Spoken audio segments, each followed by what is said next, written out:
Вячеслав Яковлевич, давайте начнем, да? Расскажите, когда вы впервые услышали о Ельцине? Впервые я о нем услышал, когда он с Екатеринбургского, тогда Свердловского обкома партии перешел в Москву, стал первым секретарем Московского горкома партии, да, по-моему, так. И вот я в Афганистане, тогда редкий случай, я помню такой эпизод, когда Ельцина показывают, он едет там в троллейбусе, вот, председатель Московского городского комитета партии, и вот как простой человек, все такое прочее, да. А когда я вышел с Афганистана, я вышел в октябре 87 года, я с 85 по 87 служил в Афганистане. Когда я вышел, я помню такой эпизод, когда был пленум ЦК КПСС, и Ельцина освобождали от всех должностей и так далее, и так далее. И помню, что какое-то ощущение у меня было недоговоренности во всем этом, как будто бы вот непонятно было до конца, что он хотел и как с ним поступили. До конца мне непонятно тогда было. А потом я служил после Афганистана в Эстонии, замкомандира инженерно-саперного батальона отдельного, и мы проводили разминирование по всей территории Эстонии тех мин, которые еще с войны остались. И я помню, когда приезжал Горбачев, там где-то на трибуне мы своих людей, саперов, отправляли туда там разминировать, да. Вот. И уже дальше, в 89-й, до вывода наших войск, до начала вывода конец 91-го года, я служил в Германии, в Швейне. Это была прекрасная служба. Прекрасная почему? Потому что настоящая боевая подготовка была не в Афганистане, и не в Эстонии. Она была развернута, полбатальон был в Германии. Это была настоящая боевая подготовка. Ты как будто бы опытный, ты прошел Чечню, но настоящая была там. Вот. А в конце, когда начался вывод, она просто перестала это быть. Уже нас готовили к выводу.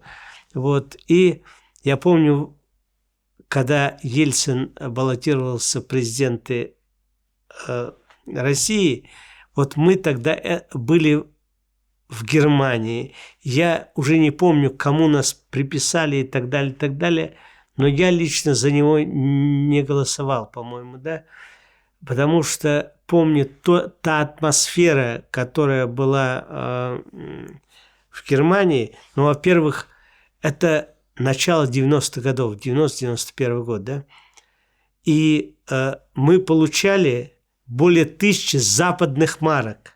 Мы получали больше, чем президент Советского Союза получал денег, да. То есть мы жили хорошо, но в Советском Союзе наши родные и близкие, с которыми мы общались, они жили ужасно, плохо, даже не было, помню, мыла. Вот. И все было плохо, а у нас было хорошо. И мне лично было стыдно за то, что у нас хорошо, а у наших родных, близких, сестер, матери, которые у них плохо. Мне было стыдно за это, что мы живем хорошо. Поэтому вот тогда появлялись среди военных, и среди офицеров, и среди солдат такие настроения, чтобы остаться. Я знаю, что люди оставались, вплоть до командиров полков некоторых сбегали, но у меня было такое состояние, что мне стыдно, и мне было на это наплевать, мне хотелось вернуться на родину, на ту землю, где я жил. А я видел мы жили в доме, где жили немцы. В Швейне, на севере Германии я служил. Это недалеко от Ростока. И немцы относились очень хорошо, это восточные, хорошо, но в то же время к тем, кто остается, уже объединились в Германии, было какое-то чувство, которое я улавливал, которое я знал. Я очень много общался с ним, которые все-таки, как мне сказал один немецкий солдат, военнослужащий, что я много общаюсь в России с россиянами и так далее, и так далее. И вот те русские, которые живут в Москве, в Санкт-Петербурге, они другие, а здесь другие. Здесь по-другому относятся, здесь хуже относятся, хуже эти русские, которые находятся в Германии. Вот. И поэтому, когда выводили войска, разные были чувства у других. У меня было чувство, что скорее уехать отсюда, из этого благополучия, из этого вот такое чувство. И помню, когда выбирали Ельцина, я помню, такое слово было сказано кем-то: Ельцин – это война. Это война. И в 94 году, в декабре месяце, это действительно вот это все заигрывание, это непонятное, все оно и случилось. И после Чечни я, так как был бардак в России, я полгода был, мы должны были вернуться там, где у нас были квартиры. А у меня квартира была в Эстонии, недалеко от Таллина, местечко Клоога. И, значит, я должен был вернуться в Эстонию. Там еще находились наши войска. Но Эстония стала другим государством, фактически. И так я был афганец, я имел право выбора, я написал Московский военный округ. Я попал в Москву, но здесь меня не ждали. Я полгода был за штатом, не полгода, там 4 месяца был за штатом, хотя можно было за штатом находиться до года в то время. Так было. А потом попал в Жуковский военкомат. И вот все время я служил в войсках, я попал в военкомат, и я постоянно с этими ребятами, многие из которых были несчастными и больными, больные были в Афганистане у меня даже психически больной был, который стрелял по своим, его комиссовывали в Афганистане. Ребята, болеющие разными болезнями, в том числе мочеиндержанием очень много и так далее. И в Афганистане такие попадались. Вот. И я попал в военкомат. То есть я должен был призывать этих ребят в эту армию, вот таких же больных. Комиссии было абсолютно безразлично. И с первых дней я тогда сказал, что это работники военкомата, а это я. И через меня это не пройдет никогда. Вот. Так как в военном комиссариате важно было человека призвать. Вот я говорю об этом, не знаю, это нужно или не нужно, но примерно 300 человек в год призывал тогда Жуковский военкомат. Каждый 10-й из них был комиссован. Каждый 10-й. Из этого, это примерно 30 человек. Из этих 30 в анамнезе написано бывает, когда человек комиссует: болезнь связана с военной службой. Или болезнь не связана с военной службой. Если не связана с военной службой, значит, больного человека, заведомо больного, военкомат призвал. Так вот это было половина на половину примерно. А если связано, то, как правило, да, военные виноваты, уже армия виновата. И вот получалось так, что половина примерно, человек 15 из 300 призывал военкомат. И на это никто никогда не обращал внимания. То есть человека призвали больного, значит, вы виноваты, но за это не спрашивали ни с кого, потому что руководству нужно было только призвать, за проценты спрашивали, за призыв. И вот, когда началась война в Чечне, а я сам родом с Дагестана, и я с детского садика с детского садика. Моими друзьями были аварцы, кумыки, даргинцы и так далее. Лучший мой друг, когда я служил в армии, срочную службу, был чеченец, у которого я был в Грозном много раз и так далее, и так далее. Я дружу сейчас, и тогда дружил и с его родителями, и с отцом, и с матерью, они уже покойные. И 3 брата, 2 брата у него было, их все 3 брата, и 4 сестры. Я сейчас с ними дружу. И не просто я дружу, вся наша редакция с ними дружит. Вся редакция. И когда мне пришлось ехать в 2002 году, когда боевики там были, в Панкийское ущелье, наши сотрудники наших редакций сопровождали мои друзья, с которыми я со срочной службы знаком. Так вот, в 1994 году, когда началась эта кампания, у меня было такое состояние. Они что, сошли с ума? Они что, не понимают, что это же такие же люди, что боевиков там, несколько сотен, может быть, а все же остальное обычные люди, которые также любят своих детей и так далее, и так далее. И на них обрушать бомбы, в них стрелять, их бомбить и так далее, и так далее. Вот я, работая в военкомате, вот это чувство у меня было. И я тогда, к тому времени уже у меня был выслуга 20 лет, и я думал, что уволюсь из армии. По организационно-штатным мероприятиям мне еще не было. Мне было тогда 40. В 94 году 40 лет. Вот. И в этом идиотизме участвовать не было. Хватит, что я прошел Афганистан. Я и не думал о Чечне ничего.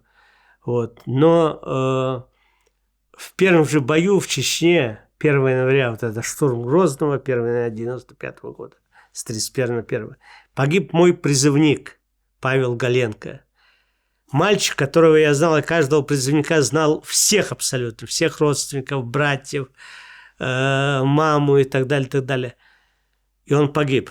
Погиб, он полгода не прослужил. Он, причем этот мальчик, я до конца все абсолютно помню, он не годен был в десантные войска, он был в десантных войсках, не годен был, но он занимался в Жуковской школе, там юных десантников, прыгал с парашютом и так далее.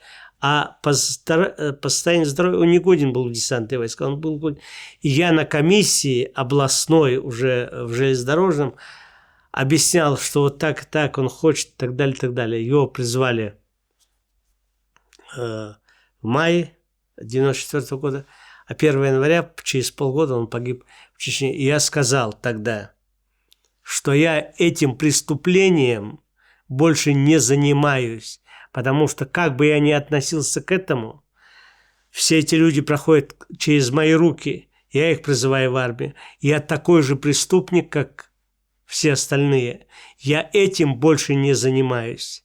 И я стал брать в армии, возможно, брать 10 суток по семейным обстоятельствам. Причем там не ограничено в армии, сколько ты раз берешь. 1, 2, 3, 4, 10 и так далее. Сколько угодно бери. И я вот брал эти 10 суток постоянно, вот так дурака валял. А мне никто не делал замечаний, потому что я единственный был афганец там в военкомате. И стал писать. А просто у нас в Жуковском несколько ребят попали в Чечню. И один из них, в Жуковской вести есть газета, она и сейчас есть, и там вышла статья, называлась она так: «Парень из нашего города». И в этой статье не называлась фамилия, рассказывал, как мальчик попал в Чечню, солдатик. Попал в Чечню и попал в плен. И там в плену их поили не водой, потому что воды не было достаточно, а вином. В подвале они находились. И он рассказывал, как он там был в плену у боевиков и так далее, и так далее. А потом он стал рассказывать, там же в этой статье «Парень из нашего города» было рассказано о том, что о белых колготках. Так вот, я выяснял, что такое белые колготки. Слух об этом идет с финской войны, о белых колготках, о женщинах. Чего на самом деле не было. Ни тогда, ни тем более сейчас. Потом я это... И вот о белых колготках, что женщину взяли с Прибалтики. Кто она там была? Ее взяли, когда поймали, 2 танка и разорвали ее на части.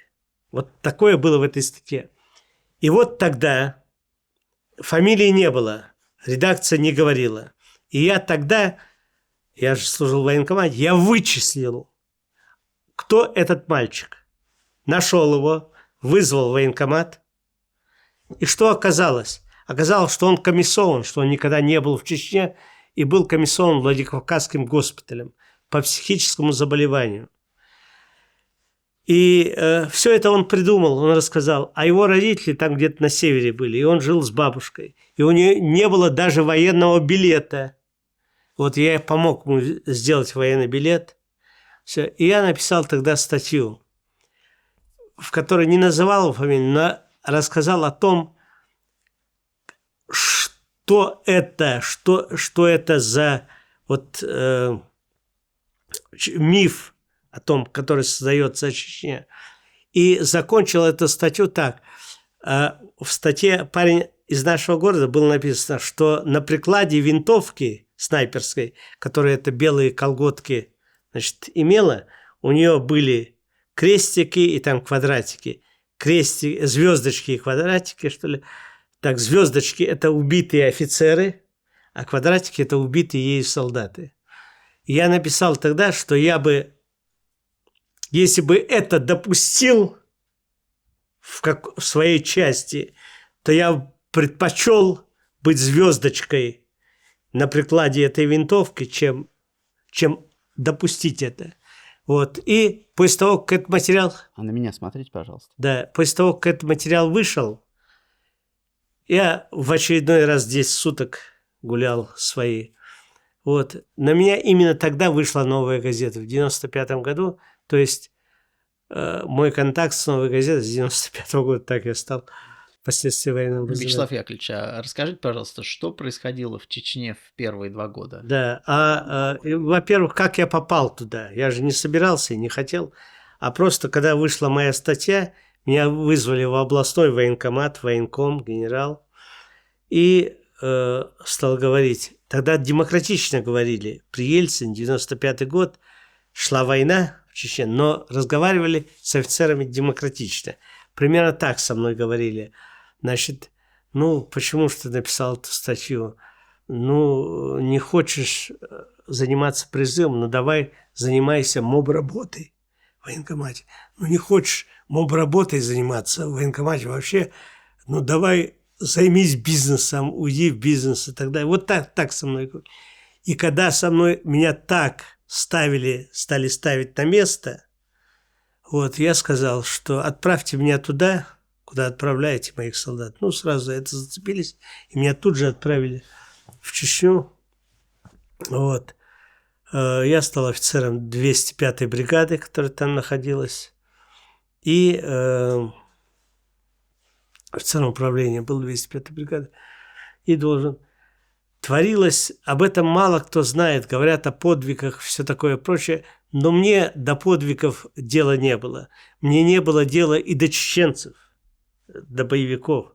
Мне было дело до своих, потому что то, что творилось на Ханкале, это был ужас. Во-первых, я попал на Ханкалу, я был в аэропорту Север, меня отправили на Ханкалу, потому что под Новый год с 95 на 90 там был такой бардак, все перепились, и контрактники начали с гранатами бегать, ты меня сажаешь, ты меня это, и пытаться взрывать своих, как террористы. Вот. И меня отправили на Ханкалу туда, наводить порядок.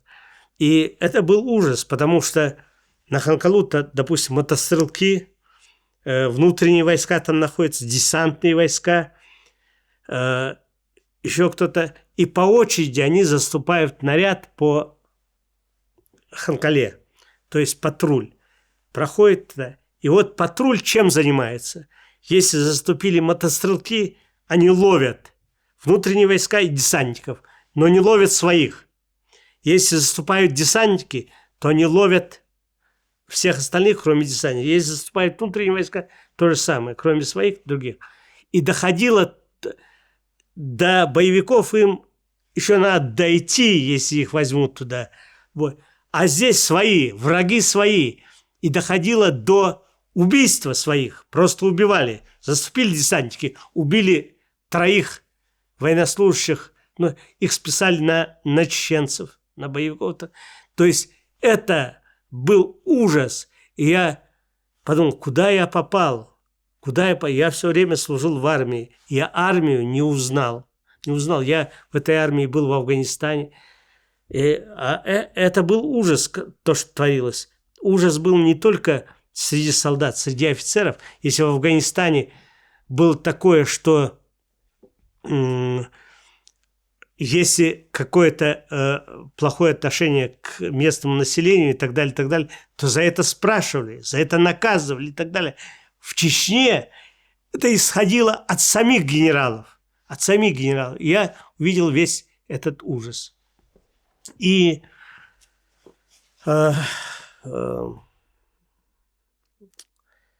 просто я вел себя очень резко, потому что вы говорите, вы делать можете одно, а то, что справедливо, то, что правильно, вы за правильное не можете, как бы.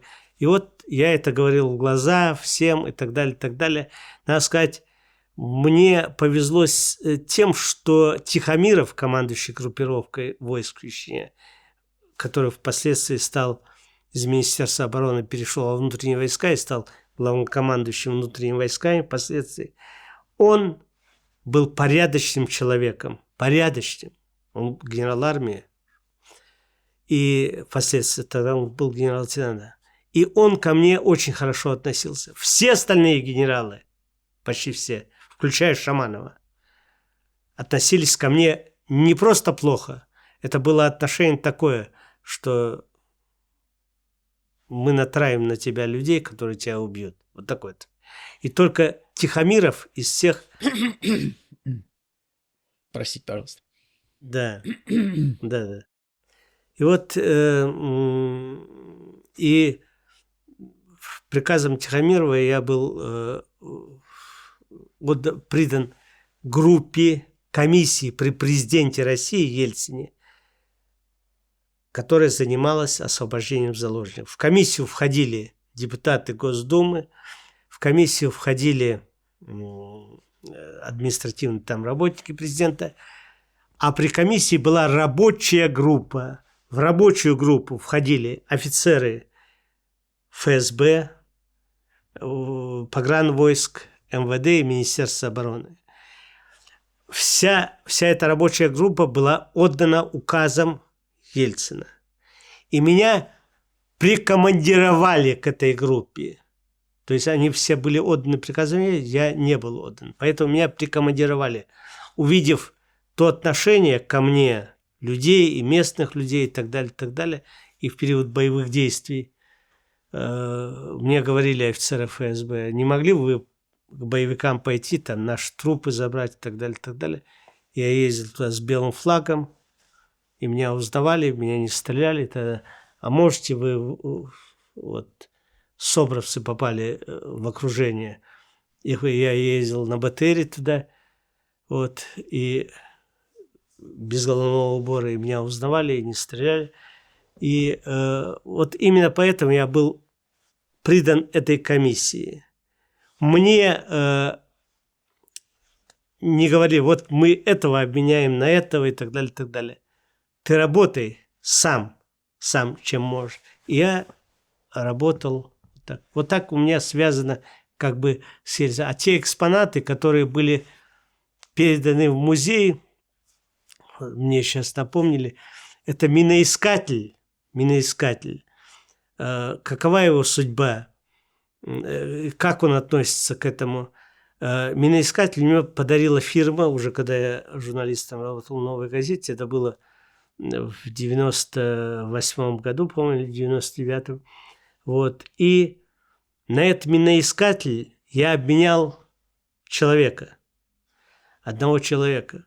Вот. И тогда, когда я обменял его на миноискатель, мне эта фирма дала другой миноискатель. Этот второй миноискатель я тоже отдал в Очхой-Мартановский район Чечни, отдал местным жителям, потому что у них коровы подрывались, там люди подрывались, чтобы они работали с миноискателем. И тогда фирма узнала, и я даже этого не знал. То есть я у них не просил ничего. Они мне подарили третий миноискатель.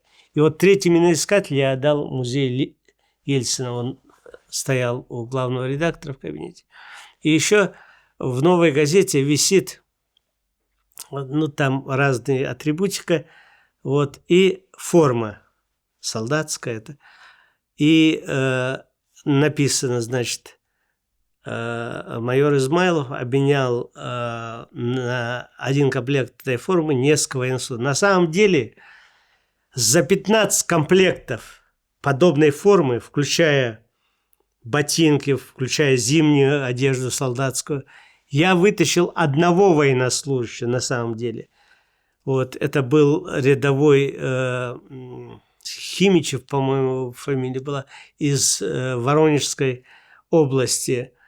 А было дело так, я отвез им как бы в подарок, это был как бы не обмен, я отвез им как бы в подарок, благодарю вас за это подарок, а они мне в подарок дали пленного солдата. Вот это было такое. Вот. Давайте паузу сделаем. Я расскажу, во-первых, как я попал в комиссию. Был такой представитель комиссии в Чечне, полковник генерального штаба Бенчарский Виталий Михайлович, с которым я дружу и буду дружить по последний день жизни, который и сейчас, когда у меня умерла жена и двое маленьких детей, а он, Сережа Говорухин, покойный, он у него был в последнее время как замом. И он стал руководителем, и каждый месяц не я прошу у него, а он приходил сам в газету и давал мне деньги. А сейчас стал отправлять на карточку постоянно каждый месяц и так далее, так далее. Ну, в общем так, Виталий Иванович находился в Чечне, он был представителем этой комиссии, комиссии при президенте России по военнопленным в Чечне, и занимался заложниками. И он привлек к этой работе меня, Тихомирова просил и так далее, так далее. И вот был такой случай.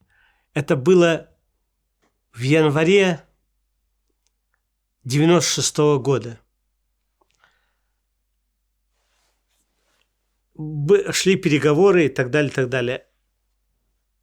Они захватили целый блокпост. Там 30 с лишним человек. Я уже забыл, какой это блокпост. Включая офицеров, солдат. Офицера, который там руководил на этом блокпосту. Офицера, который приехал его сменять. И солдаты. Причем солдаты контрактники и солдаты срочной службы. Впоследствии большинство солдат-контрактников было расстреляно. И у нас на Ханкале находилось 4 чеченцев.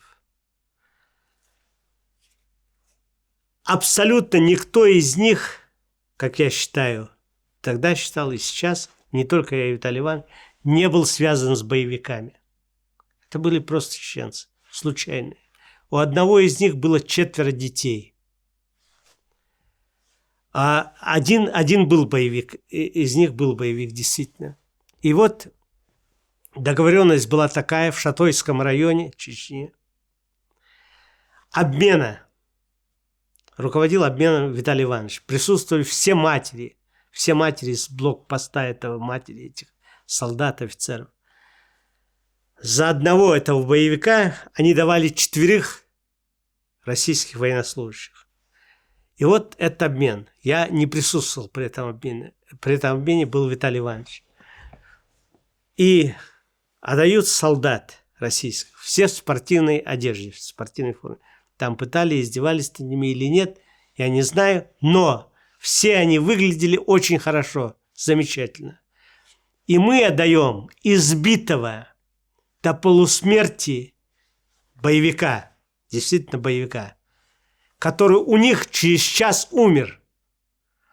И вот эти матери, как рассказывает Виталий Иванович, в Шатойском районе это было, они закричали, все закричали от стыда, от такого отношения нашего и так далее, и так далее. И вот этот обмен возглавлял с чеченской стороны такой полевой командир Таус Багураев, он впоследствии погиб во вторую кампанию уже. И вот этот обмен был. И вот Виталий Иванович приехал оттуда в январе 96-го года это было, и он об этом рассказал. Он об этом рассказал, пошел к Тихомирову, навестил тех 3 военнослужащих, 3 или 4, которые находились на Ханкале, которых еще предстояло менять. И он сказал Тихомирову, они находятся на гауптвахте, а под гауптвахту была сделана бывшая, это, как называется, солдатский клуб, офицерский клуб на Ханкале. Там не было тепла, не было батареи, не было буржуйки. Январь месяц, в Чечне холодно, минусовая температура. А эти люди, которых мы собираемся менять, находятся там, без движения, замерзает, просто замерзает. И Виталий Иванович говорит Тихомирову, что мы же обменивать будем этих людей. Вот рассказал о том, как мы обменивали человека, который у них умер через час. Давайте хоть печку, буржуйку туда поставим.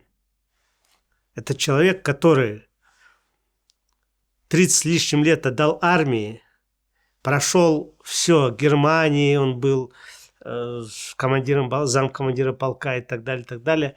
И последний его место службы главкомат сухопутных войск, офицер генерального штаба, полковник генерального штаба, на Фрунзенской он находился. Вот он был в этой комиссии, руководил этой комиссией, президентской комиссией рабочей группы в Чечне. И он говорит, ему просто жалко стало, и нормально, просто это ненормально это видеть. Они находятся в таких холодных, ненормальных условиях, мы же их будем обменивать. И он сказал, Тихомиров сказал, что немедленно поставить буржуйку. Через 2 дня, это январь месяц, январь-февраль 96-го года, Виталий Иванович снова идет на эту вахту и не видит ни одного пленного, ни одного, которых мы собирались менять. А их охраняли разведчики, разведбаты. Не да, а где они? Ушли, увели. Куда? Так вот, лейтенант, Виталий Иванович полковник, лейтенант, который их охранял, когда ему сказали поставить буржуйку, он пошел их всех расстрелял. Чтобы не заниматься этим, все, кто будет спрашивать за это и так далее, и так далее. Некому спрашивать. Ну, один раз генерал там услышал о них, пленных и так далее. И Виталий Иванович возмутился, как? Мы же меняем их на наших солдат, на наших офицеров. И он стал возмущаться и так далее. Присутствовал при этом разговоре офицер ФСБ. И тот лейтенант ему говорит, ты тоже ходишь, в твою спину тоже могут стрелять. Вот. И офицер ФСБ, который должен был как бы приструнить лейтенанта, он сказал, не надо, Виталий Иванович, с ним так общаться, лучше не надо. И вот такой произошел случай. Я это описал в «Новой газете». То есть к тому моменту, когда я был август-сентябрь 96-го года придан этой комиссии, мне не на кого было менять. Не на кого было. Сотни, тысячи людей находились в заложниках. Ну, без вести пропавшие им было, числилось более 1500 человек. Не все они были живы, большинство погибли, но несколько сотен находились в заложниках. А мне их не на кого было менять. И вот первый мой освобожденный был такой. приехал глава администрации Грозненского сельского района, 105-ю бригаду, и с ним глава администрации села Пригородного. Село Пригородное находится в 4 километрах от Ханкалы. А Ельцин тогда объявил перемирие. Это было еще в апреле 1996 года. Ельцин объявил перемирие. А перемирие заключалось в чем? Как бы боевики должны были складывать оружие, по идее, а наши должны были договариваться с народом, с районами и так далее, о том, что мы будем проводить разминирование в селах и так далее, и так далее. В общем, что-то такое. Вот.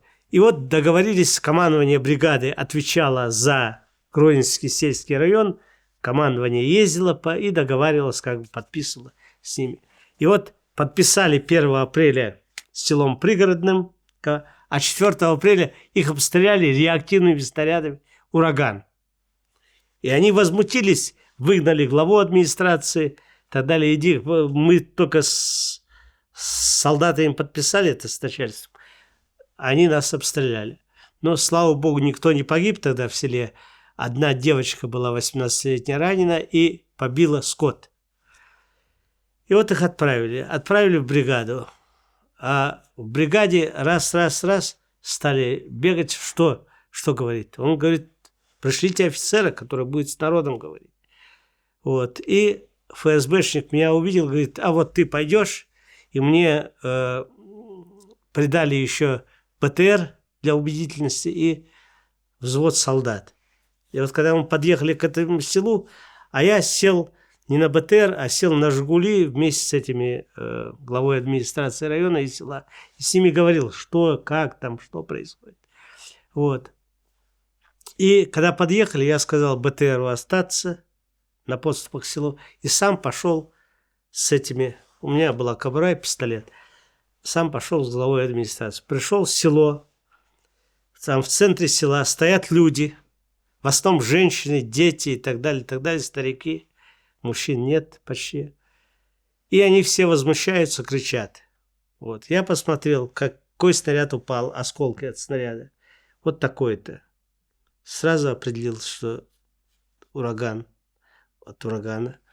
А единственный дивизион «Ураган» это прохладно из Кабардино-Балкарии, был на Ханкале. И вот оказалось, они стреляли в Гойское село, а там 3 урагана оказались деформированные снаряды. Ураган это как град, но только мощнее. И они, что называется, плюнули. Они вот не в Гойское попали, а плюнули в 4 километра всего от Ханкалы в село Пригородное. И слава богу, что никто не погиб. И вот, то есть, и я сказал жителям, я говорю, вы пишите, кто пострадал, у кого там побило стекла, у кого двери выло, у кого крышу и так далее. Каждый пишет заявление, каждый пишет это. Я ваше заявление соберу, сделаю бумагу в прокуратуру и так далее, и военную прокуратуру, и все сделаю. И вот я сделал такую бумагу, подписал у командира бригады Назарова, генерала, и сделал несколько экземпляров. Одно по почте из аэропорта Северного в Ханкалу должно были Тихомирову передать, одно остается в бригаде, и 2 экземпляра я оставил себе. Отдал главе администрации этого села, чтобы показал людям, и отнес в военную прокуратуру 1 экземпляр. Как я выяснил, впоследствии никакого экземпляра Тихомирову не послали туда. Все это так, как бумага, выкинули в урну. И вот это осталось. И вот за это отношение, когда я отдал вот эту бумагу, глава администрации села, Батукаев его фамилия была, он говорит, мы думали, что ты, как другие, скажешь, что с Азербайджана там прилетели эти снаряды, неизвестно откуда, с космоса, а ты вот так поступил, ты к нам с добром пришел, мы тебе добром ответим. По нашему селу несколько дней назад шел рядовой внутренних войск Алексей Магер, пьяный вдребезги, с автоматом в руках. Стрелял и пил. У нас здесь дети ходят, а он стреляет и пьет. Мы бы его закопали здесь. Оружие у него отобрали, его самого забрали, закопали здесь. Но так как ты к нам с добром пришел, мы тебе добром ответили. Вот тебе этот солдат, вот тебе его оружие, автомат его. И вот первый мой освобожденный был этот Алексей Магер, когда еще меня в комиссию не предали. Он с Тюменской области. Я его больше не видел, вот только тогда, когда забирал. А впоследствии, где-то уже в 2000-х годах, я услышал от солдатских матерей из Тюмени, что там по селу ходит Алексей Магер и рассказывает, как он воевал хорошо в Чечне. Вот этот эпизод, вот это первый мой освобожденный был. Вячеслав Яковлевич, а расскажите про Хасавюртовское соглашение. Да. Как оно воспринималось вами в то время? После Хасавюртовских соглашений, где основные бумаги были подписаны Лебедем и Масхадовым, это новые атаги в новых атагах в селе. Вот. И если Хасавюртовские соглашения были в августе, когда шли боевые действия, и о них я знаю только, так сказать, по разговорам, то основные бумаги были подписаны в новых атагах. А тогда я уже был придан к этой комиссии. И чеченцы, боевики, отвезли меня в новые атаги. Они отвезли меня. То есть я был свидетелем, и Хатаб, и Басаев, и Лебедь сидел с охранниками своими, и Масхадов, и так далее, и так далее. Вот они подписывали эти бумаги. Я расскажу об ощущении того, вот когда подписывались Хасавюртовские соглашения, шли еще боевые действия. Я был с разведбатом 205-й бригаде в центре Грозного, в Старопромысловском районе, в районе Республиканского ГАИ. Это бывший аэропорт Грозного, не сегодняшний аэропорт, не теперешний, не тот, который был, а первый аэропорт Грозного. И такая вышка еще, вот, в которой ГАИ находилась. Я находился там, шли боевые действия. Был ужас с обеих сторон, и так далее, и так далее. Вот. И то, что там творилось, это был ужас. В кого угодно стрелять. Нашим было абсолютно безразлично. Им важно было, что чеченец. Было абсолютно не важно, гаишник ли он. Хотя они находились там в республиканской ГАИ, они стреляли по всем наши. Стреляли по всем абсолютно. И с одной стороны стреляют боевики, со стороны нефтянки, поле там, с другой стороны разведбат стреляет. И этот ужас. Вот. А рядом с боевиками находилось такое, как его назвали, название вылетело у меня, там внутренние войска находились. И они несли потери, когда из этого своего землянки бегали в туалет. Они несли потери. Там раненые и так далее, и так далее. И вот весь этот ужас происходил, и я думал, неверующий человек, я обращался к небу, я думал, хоть бы кто-нибудь это увидел, хоть бы Бог это увидел, это уже... Эти не знают, зачем они воюют, и те не знают, зачем они воюют. И вот были эти Хасавюртовские соглашения. То есть Лебеди воспринимают все в основном отрицательно по этим событиям. Но я там был, в этой точке, я видел это. Для меня это как бы, то, что он подписал, такая армия воевать была не способна. Она только была способна нести потери. Если в Афганистане за 9 лет и 2 месяца было 300 пленных, 300 с небольшим, то здесь 1500 без вести пропавших.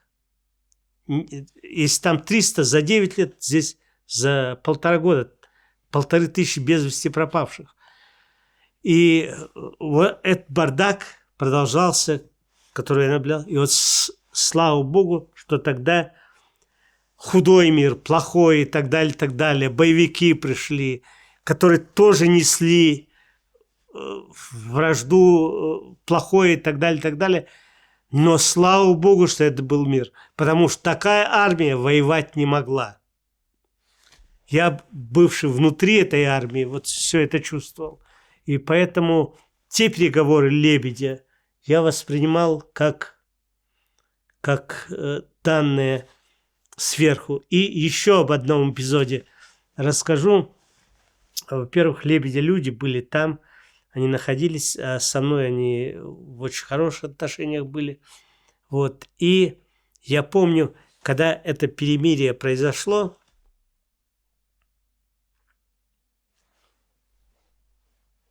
я приехал в бригаду, и Трошев, командующий 58-й армией, ныне покойный, впоследствии командующий округом, впоследствии в администрации президента он работал, Трошев. Он собрал офицеров, тогда он был генерал-лейтенантом, собрал офицеров и проводил с ними беседы. Трошев сам с Грозного.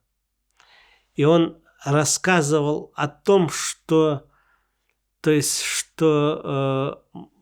вот такие слова его были, как бы мы же с этими людьми и учились в школе, и все они были, то есть как бы он успокаивал офицеров, он говорил такую речь, а я стоял за стенкой, и я не видел его, я только слышал его речь, только слышал, как он разговаривает с офицерами.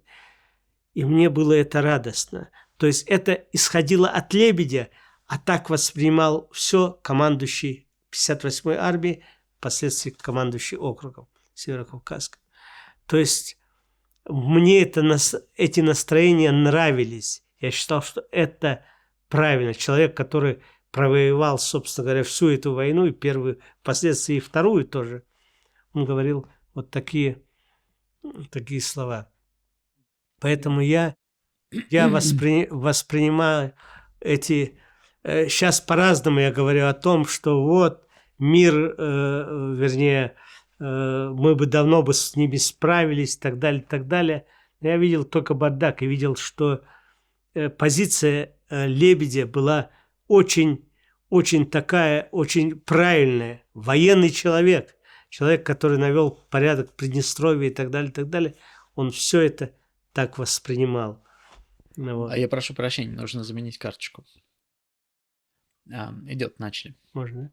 Руководителем комиссии был человек, слава богу, живущий, все нормально.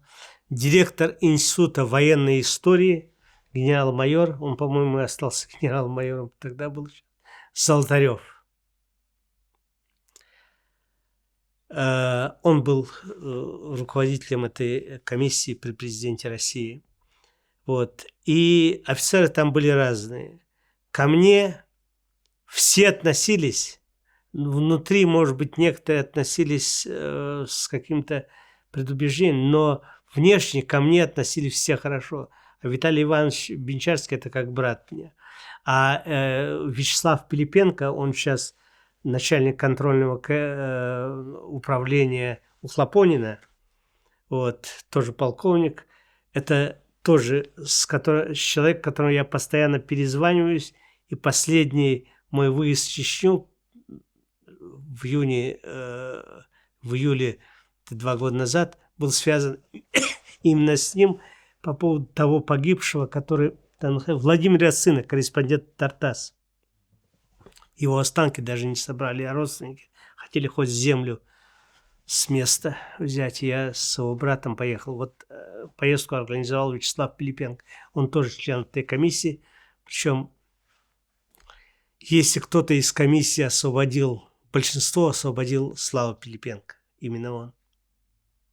Вот. И разные, повторяю, были люди. В комиссии были из Северокавказского. Но о каждом из них я только могу сказать хорошее. О каждом из них, о членов комиссии. Были молодые ребята, были ребята с ФСБ, которые, зная мое отношение, очень, не очень хорошее к этой организации, не очень хорошее то, что они делали в Чечне, но к нему у меня было хорошее отношение. И он все это знал, мое отношение к ним, и всегда относился ко мне хорошо, и всегда относился, даже когда я критиковал эту организацию, и иногда даже его самого, он все равно относился ко мне хорошо. Петелин Игорь. А сколько всего человек освободили из плена за всю кампанию? Я скажу, комиссия где-то более 1000 она, но фактически эта комиссия должна была координировать действия внутренних войск, ФСБ, там, МВД, Министерства обороны по освобождению. Но фактически никто из этих структур не работал там. То есть, кто бы как бы не освобождал, комиссия всегда его писала к себе, что освобожден нами такой-то, такой-то, такой-то, такой-то. Более 1000 человек. А можно я вас попрошу сформулировать полным предложением, что вот комиссия при президенте России освободила в течение войны? Да, комиссия при президенте России освободила в течение Первой войны и Второй войны более 1000 человек. То есть это за обе войны 1000 человек? Да. А в течение первой кампании? Большинство именно в первой кампании она освободила. Большинство именно в первой кампании. Давайте мы тогда Вторую войну оставим в стороне и про первую отдельно скажем. Да, порядка 1000 человек. А вы не могли бы это полным предложением сказать? Да. Порядка 1000 человек освободила комиссия. Вот так. Но, повторяю, там были же не только военнослужащие. Она должна была заниматься как бы военнослужащим, она занималась вообще заложниками, стала заниматься фактически. То есть там были в заложниках дети, русские дети, женщины, старики, не чеченцы, и чеченцы старики были, и русские старики были. Виталий Ильич Козьменко, самый старший из заложников, которого приходилось освобождать, ему в момент освобождения было 72 года. И сейчас живой, ему уже под 90 лет, он в Москве живет, в Митино они живут. Ольга Павловна была, работала в прокуратуре Грозного, а он руководил военно-транспортной организацией, где было 2000 человек, Виталий Ильич Козьменко. Виталий Ильич был в заложниках, попал туда в 70 лет. Я удивляюсь, как он продержался, потому что он был год и 2 месяца в заложниках, потому что не выдерживали люди, солдатики 18-летние, а он 72-летний он выдержал. А почему? Потому что этот человек никогда не курил и занимался водным плаванием зимой, даже зимой. Вот он выдержал все эти жуткие условия, в которых он находился. Зимой его держали на улице. Зимой. Вот газовая труба горела, просто пламя горело. Он этим грелся. Потом его держали в погребе, где нельзя было подняться. Он был привязан за одну руку, за одну ногу. 72-летний человек ходил под себя. В таких условиях он был. И он все выдержал. Были дети. Стасик Иванов из Московской области с 9 до 12 лет находился в заложниках. Я его уже освобождал. Он попал в заложники в 1997 году, а я его освобождал уже в 2000 году. Андрюша Латыпов, ему было 13 лет. Это беспризорник мальчик. Его усыновил майор-десантник, майор Данильченко. Он вместе с этим майором попал в заложники. Майор впоследствии сбежал этого мальчика. освобождал я уже, в 98 году освобождал. Вот. Человек, который был больной, и который он не выдержал бы этих условий и так далее, так далее. Нужно было это сделать быстрее. Ну, слава богу, что удалось. Давайте вернемся к пленному ЦК. Да. Вы немного уже про это рассказали. Я понимаю, что вы были не в России в это время, но как вы воспринимали Ельцина тогда на фоне перестройки, на фоне Горбачева? Появился какой-то совершенно новый человек. Расскажите про это, пожалуйста. Вот в самом начале, когда я его узнал, в середине 80-х годов, когда он с Свердловского горкома партии перешел в Московский горком партии, стал первым секретарем, и так далее, так далее. Вот я говорю, что я впервые его увидел в Афганистане, находясь, когда Ельцин проезжает в троллейбусе и держится за там поручень и так далее, так далее. Первый секретарь, как бы это звучало по-новому, как бы это было интересно. Это было интересно. Вот. Первое впечатление такое, не значит, что я там между Горбачевым и Ельциным, тогда как бы была единая команда. Вот первый раз я увидел его именно тогда, и тогда это воспринималось интересно. А впоследствии, уже в конце 80-х, в 90-х годах, когда Ельцин баллотировался, его я лично воспринимал не очень. Я скажу, что в западной группе войск, когда я служил тогда в Германии в 90-м году, когда в 91-м, по-моему, выбирали Ельцина, я скажу, мы тоже были приписаны к какому-то там округу и тоже голосовали, то я скажу, что уже тогда многие смотрели на это настороженно. Почему? Настороженно, потому что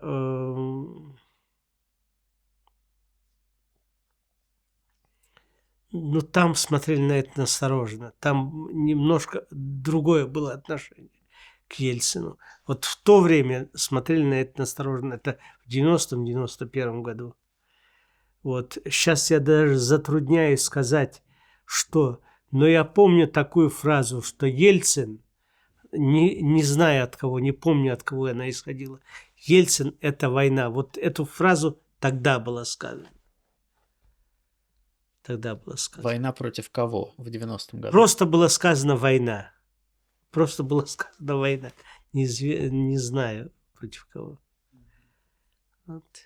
Вячеслав Яковлевич, спасибо огромное.